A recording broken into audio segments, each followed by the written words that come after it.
Assalamualaikum warahmatullahi wabarakatuh. Alhamdulillah, alhamdulillahi rabbil alamin. Assalatu wassalamu ala asrafil anbiya'i wal mursalin Sayyidina wa maulana Muhammadin. Asyhadu an la ilaha illallah wa asyhadu anna Muhammadar Rasulullah. Allahumma salli ala Sayyidina Muhammadun musabihil wal ikram ya wal jalil wal ikram. Asyhadu an la ilaha illallah wahdahu la syarika la wa la haula wa la quwata illa billah. Ibadallah ittaqullah amma ba'du. Alhamdulillah, bertemu lagi dengan saya Guru Mursyid Syekh Nur Muhammad Buya Irwan Maulana Al-Khalidi dalam rangka bertolabul ilmi pada majelis zikir Marifatullah, tentunya dalam channel Buya Pasaman Timur, Sumatera Barat. Insya Allah pada waktu dan kesempatan yang dimuliakan oleh Allah, kita akan bermuzakarah pada grup murid belajar, yaitu pada grup 2. Yang mana pada grup 2 ini berbagai macam unsur daripada jemaah dari kalangan dan para daerah-daerah, mulai daripada Pulau Jawa sekitarnya, Sulawesi, Kalimantan, termasuk Jabodetabek, Sumatera Utara, Sumatera Barat, Lombok juga ada, insya Allah, dan dari segala penjuru, insya Allah. Baik, dalam muzakarah ini kita akan menyampaikan wawasan-wawasan, insya Allah mudah-mudahan bermanfaat buat kita semua, insya Allah. Baik, untuk grup 2 kita akan mulai dengan Assalamualaikum warahmatullahi wabarakatuh. Selamat menyaksikan.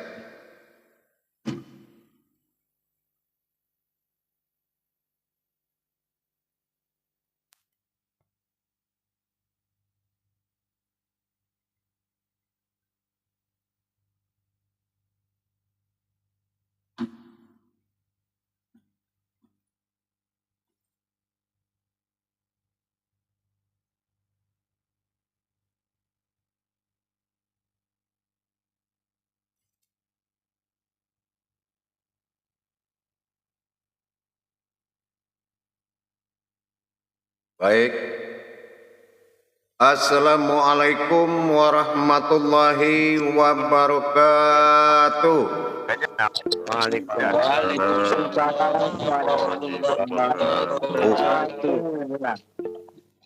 Setelah kita memahami bahwasannya Allah menetapkan, Tolong salikin sidik, dimatikan rekamannya.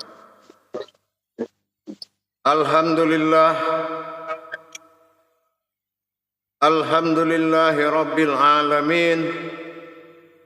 Assalatu wassalamu ala asrafil anbiya'i wal mursalin Sayyidina wa maulana Muhammadin. Ashhadu an la ilaha illallah wa ashhadu anna Muhammadar Rasulullah. Allahumma salli ala Sayyidina Muhammadun musahbihil wal ikram ya wal jalil wal ikram. Allahumma salli wa sallim wa barik wa karim ahzanil nabil karim. Ihdinil lazi min jamalika wa innal lazi fin jalalika wa innahu fin kitabika wa tahirin wal mujahidina amma ba'du. Ibadullah wa ittaqullah. Bersyukur kita kepada Allah dengan mengucapkan alhamdulillahirabbil alamin. atas izin dan ridhonya dengan karunia limpahan rahmah dan hidayahnya, sehingga kita dapat menjalankan perintahnya beramal dan beribadah.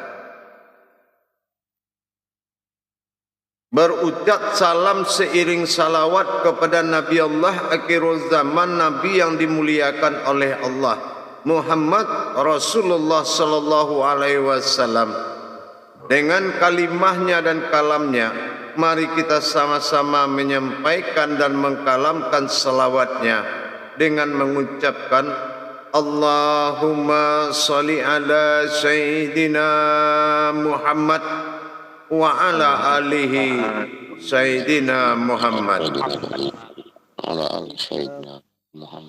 Jangan melamun kalau lagi mengaji.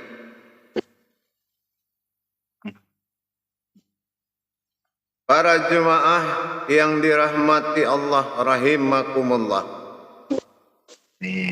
Insya Allah pada pertemuan ini kita akan mendalami, memahami, meningkatkan pemahaman kita menuju apa yang dikatakan yakin. Yakin adalah salah satu bahasa daripada buah tasdik.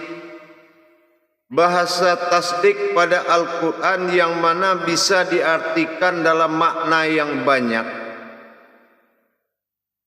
Kalau kita lihat dari huruf hijaiyahnya, yakin ini berasal dari huruf ya dan huruf kin. Kun perwakilan daripada hidup, hayat, nur, sifatnya kin. Orang yang sudah berdirinya kodrat Allah dalam dirinya, maka itulah syaratnya kita baru bisa meyakini dan menuju keyakinan. Untuk mendirikan sifat-sifat Allah dalam diri kita, terutama wabil khusus dalam kolbi. Apabila kita belum fuad hati kita, belum merasa ada zat-zat Allah di dalam hati kita, maka tidak akan pernah ada kita mendapatkan sifat nur daripada Muhammad yang maujud sebagai diri. Nur Muhammad adalah nuraninya Adam jasad bagi diri yang selalu tidak boleh hilang dari pandangan.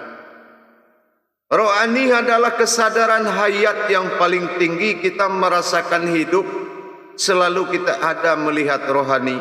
Selalu kita teringat kepada rohani karena lambangnya adalah hidup.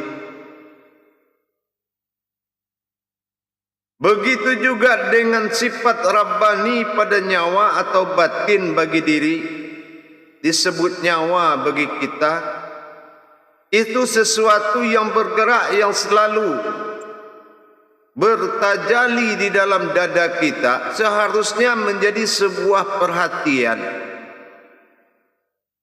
Inilah tingkat iman kepada Allah. Kalau memang dasar iman kita adalah iman Allah, tiga gerakan Allah dalam diri tadi tidak boleh kita lupa dan kita selalu dalam kesadaran. Bukan artinya selalu diingat, tapi selalu dalam kesadaran bahwa ada kegoiban dan kehajatan dan keanehan di dalam dada kita yang dia bergerak tanpa kita gerakkan. Ini dibutuhkan kesadaran yang paling tinggi. Karena yang dikatakan amal yang paling tinggi, amalan yang paling tinggi adalah kita merasakan kehidupan Allah di dalam diri kita. Bukan merasa kita beda, Allah beda lagi, atau Tuhan beda, kita beda. Sudah pasti derajatnya pasti berbeda.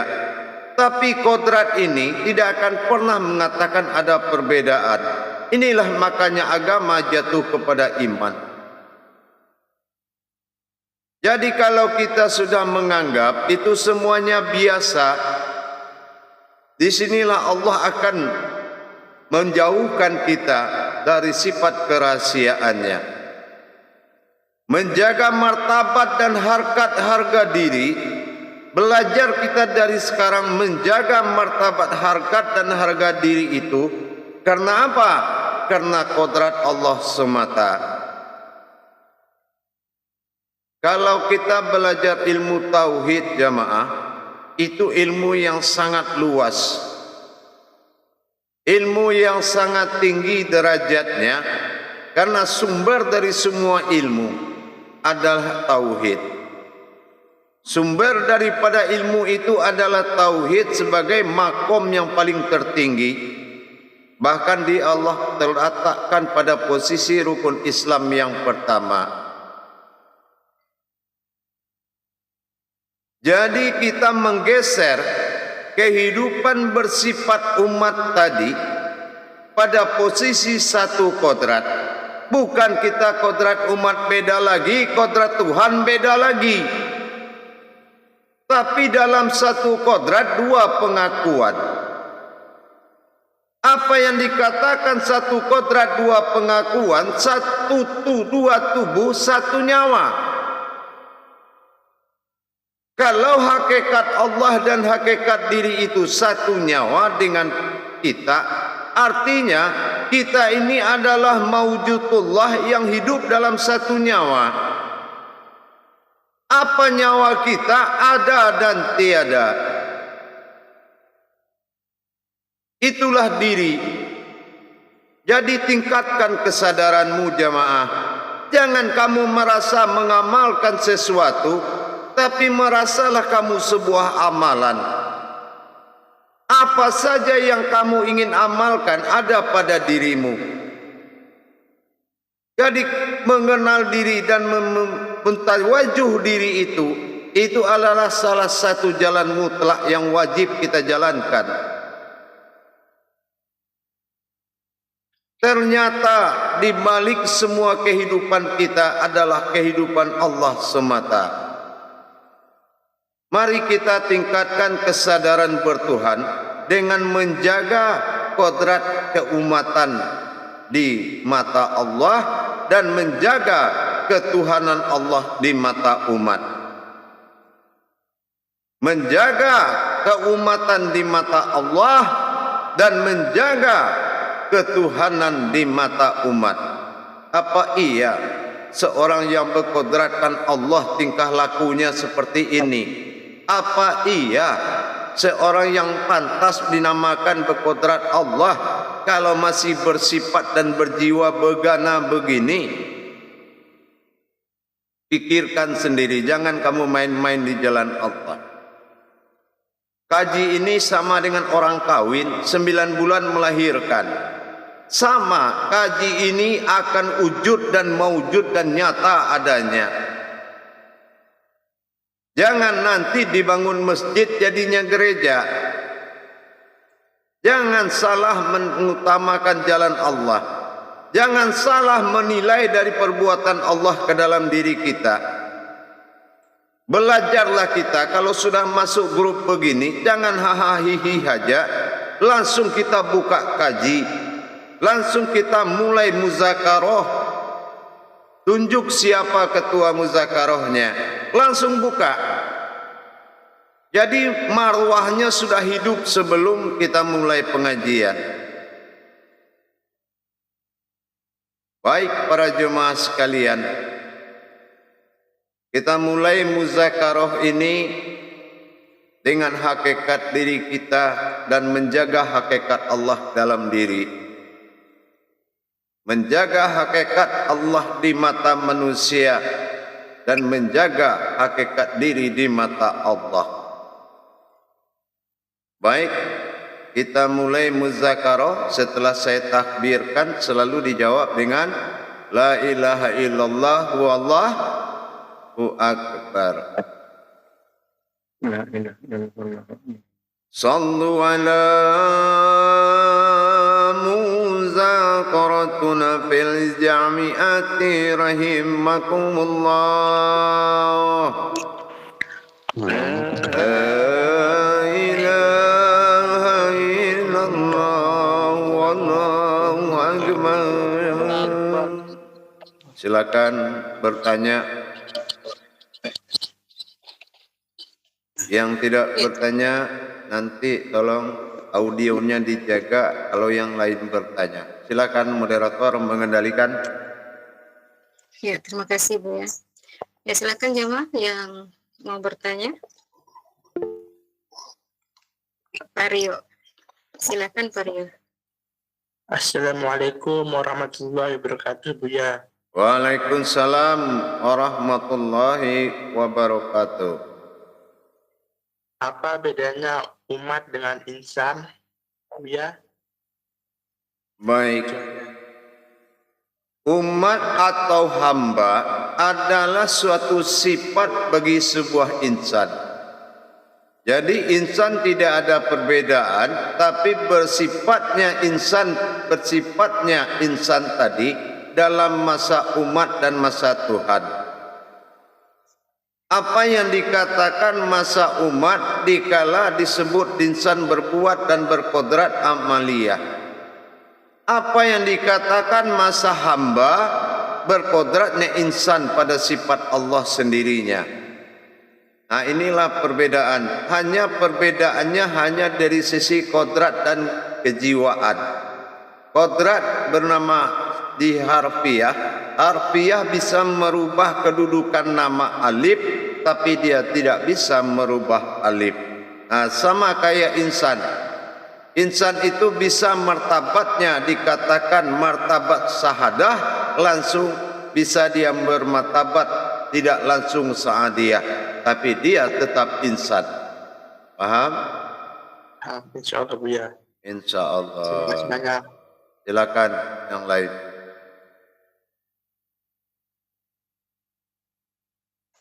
Ya, terima kasih Pak Rio. Ramadan, silakan. Assalamualaikum warahmatullahi taala wabarakatuh, Buya. Waalaikumsalam warahmatullahi wabarakatuh.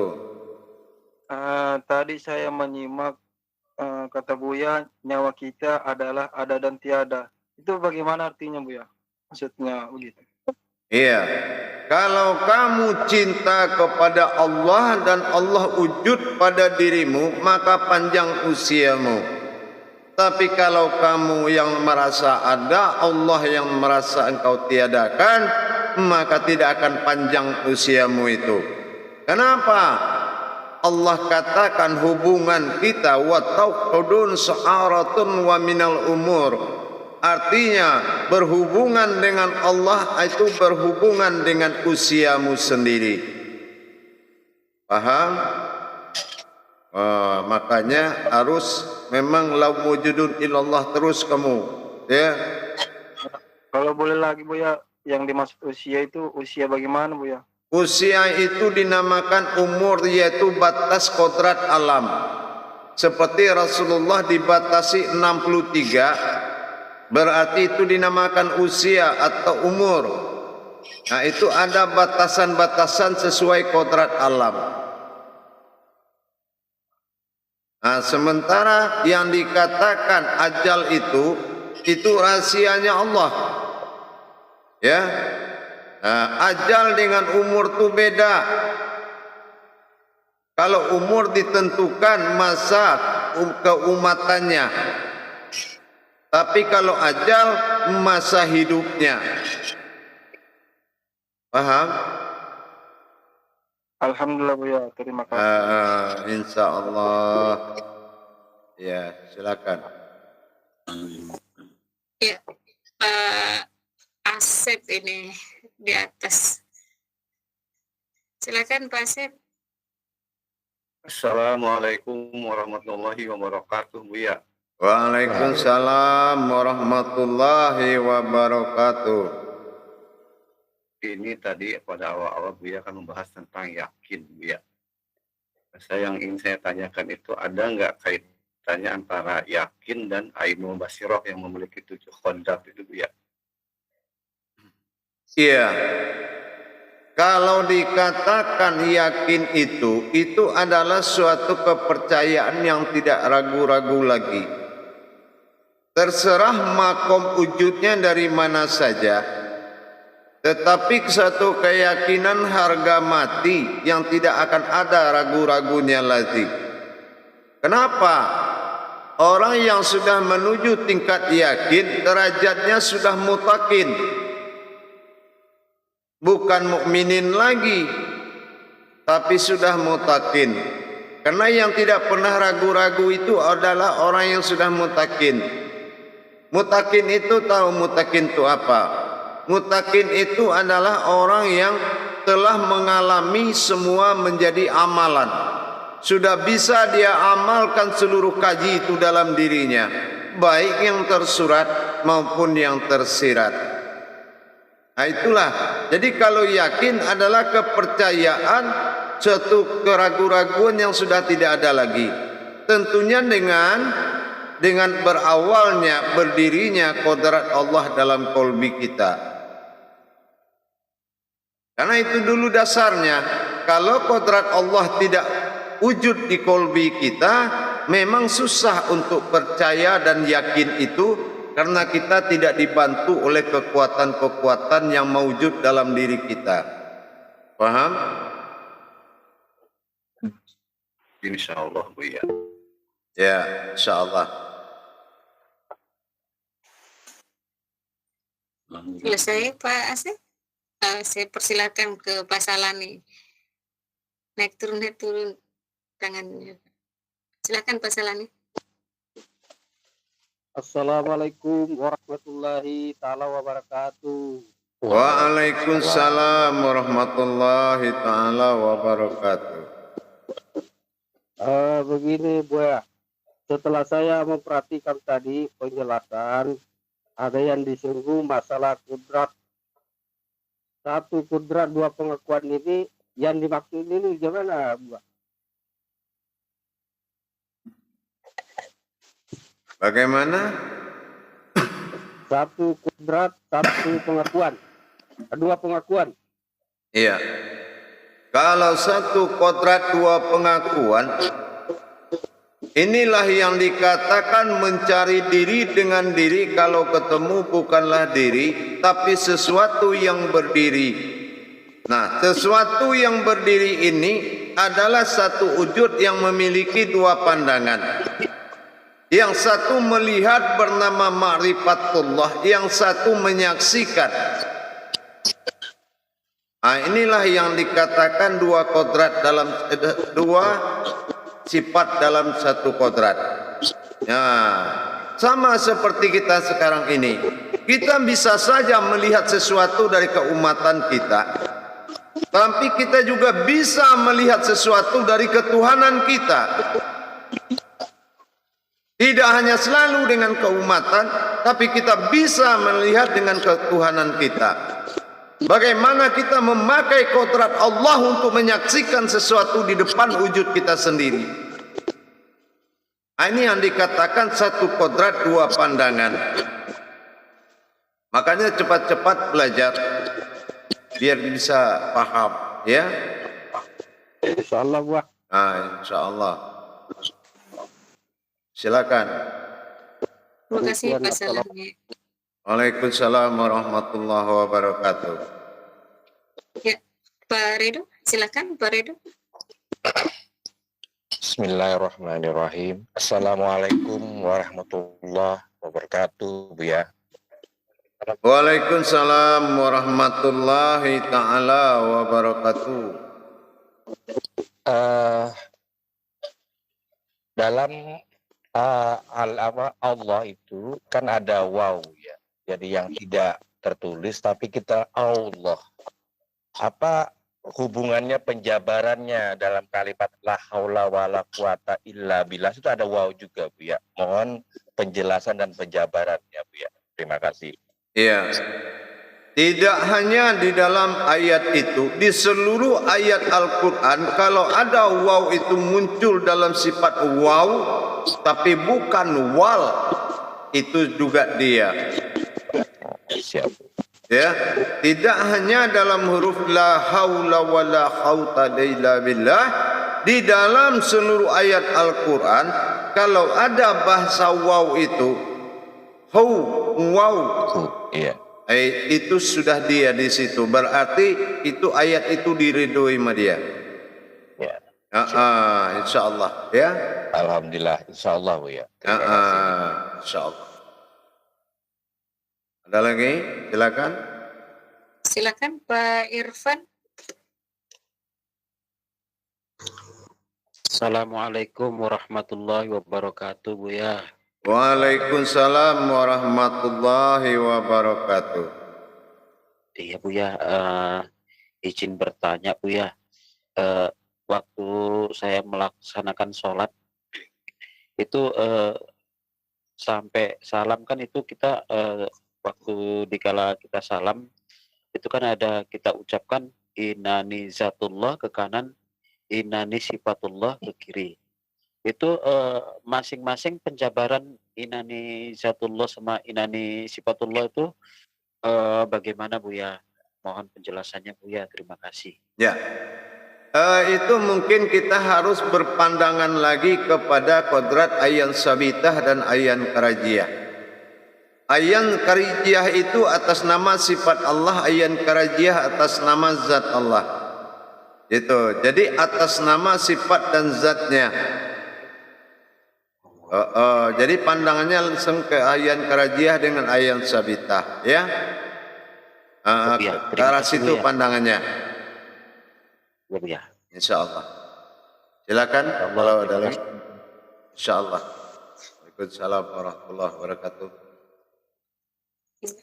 Masih ada jemaah yang mau bertanya? Silakan Pak Irfan Hidayat. Assalamualaikum warahmatullahi taala wabarakatuh ya. Waalaikumsalam warahmatullahi taala wabarakatuh. Dari penjelasan Buya awal tadi mengatakan Rabbani adalah gerakan yang tanpa digerakkan di dalam dada. Nah, ini maksudnya apa? Yang mana itu Bu ya? Iya, kalau sudah tidak berhenti berpacu-pacuan, berpastapikul khairat nyawa dengan jantung, harusnya mikir. Harusnya kita itu berpikir, afala tubsirun. Ya. Dari mana asal usulnya nyawa kita bisa bergerak, naik turun, dan apa asal usulnya jantung itu tidak berhenti bergerak? Apa hikmah dan manfaatnya bagi kita? Apakah itu sebaliknya? Makanya kita harus wa fi ampusikum afala tubsirun. Semua kejadian tentang Allah ada di dalam dirimu sendiri. Itu maksudnya, ya. Jadi hidup yang Rabbani itu adalah hidup hakikat Allah. Bisa jadi semua ini dikatakan Rabbani, bukan hanya batin. Batin itu bukan hanya satu, bukan hanya kecil. Kalau dia maujud dinamakan batinu, dia kelihatan dinamakan batiniyah.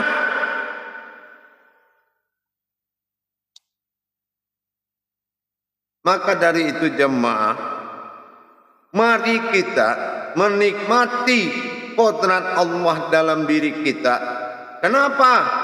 Ternyata jawabannya yang kodrat Allah itu adalah kita sendiri. Sampai kita mendapatkan hasil seperti itu. Bukan kodrat Allah beda lagi dengan kodrat kita, tapi kitalah kodratnya Allah. Perlahan-lahan akan kita kaji. Akhirnya apa? Dulu sebelum mengaji nggak tahu diri, akhirnya pergi ngaji lu mencari diri.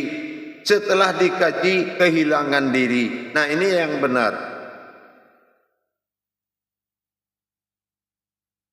Jadi untuk itu para jemaah, tolong tingkatkan pemahamanmu kepada Allah dengan kamu berpikir tentang apa yang diberikan pertanda oleh Allah di dalam diri kita. Atau pertanda-pertanda Allah pada sifat akbariyahnya pada alam. Bukankah Allah katakan aku ciptakan sesuatu yang ganjil di antara atau sesuatu yang pincang di antara sesuatu yang kujadikan. Itu adalah pertanda bagi umat yang berpikir.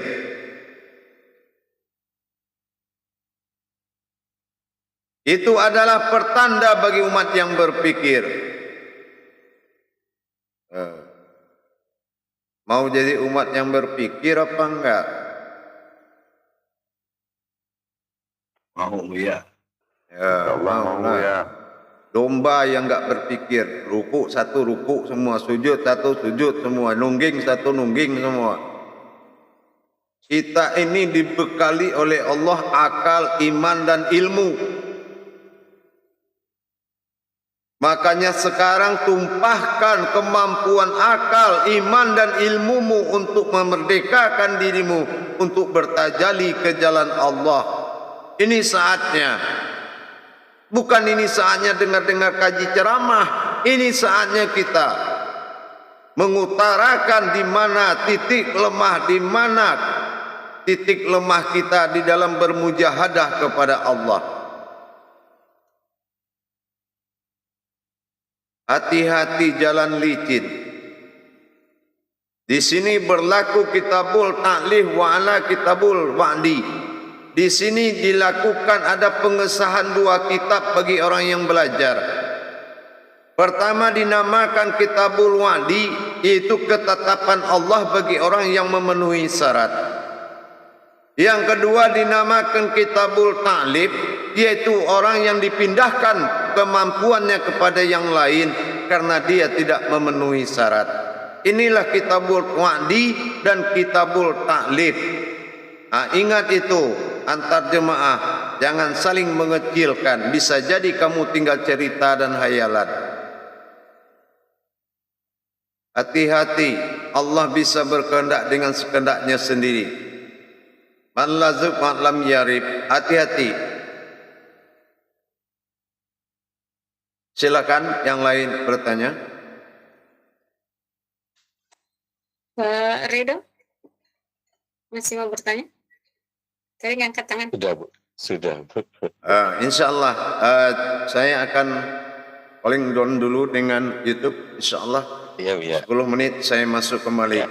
Baik, Assalamualaikum warahmatullahi wabarakatuh. Waalaikumsalam. Baik para jemaah sekalian, para penonton yang dirahmati Allah rahimakumullah. Itulah cuplikan tentang mujakarah dengan grup 2 tentang hakikat diri dalam bertuhan kepada Allah. InsyaAllah ada manfaat yang bisa diambil dari pengajian tadi. Mudah-mudahan menjadi pembelajaran bagi suatu contoh bagi kita. Mudah-mudahan bermanfaat semua.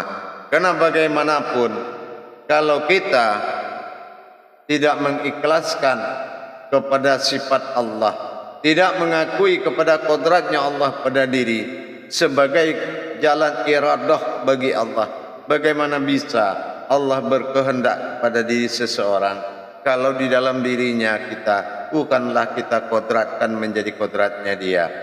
Kalau kita tidak mengaku kodratnya Allah, kodratnya dia sendirinya, insya Allah susah bagi Allah untuk bertajalli dengan kita.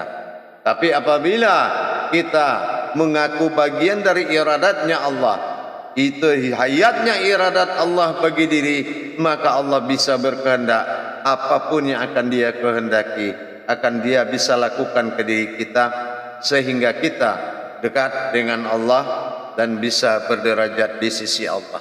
Insya Allah dengan makom-makom yang kita kaji, mudah-mudahan membawa kita lebih dekat dan lebih kenal lagi dengan Allah.